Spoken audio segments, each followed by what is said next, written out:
కొత్త నిబంధనలు 27 గ్రంథాలు కలవు. వాటిలో చారిత్రక పుస్తకాలు 5 అయితే, పత్రికలు 21 అయితే, ప్రవచన గ్రంథాలు 1 అయితే, ఈ కొత్త నిబంధన అసలు ప్రతులు లేవు. 27లో నిజంగా చూసుకుంటే ఒరిజినల్ లేవు.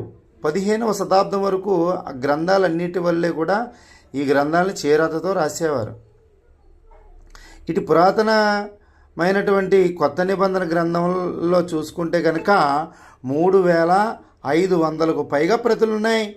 వీటిలో రాయటంలో చాలా తప్పులు ఉన్నాయి.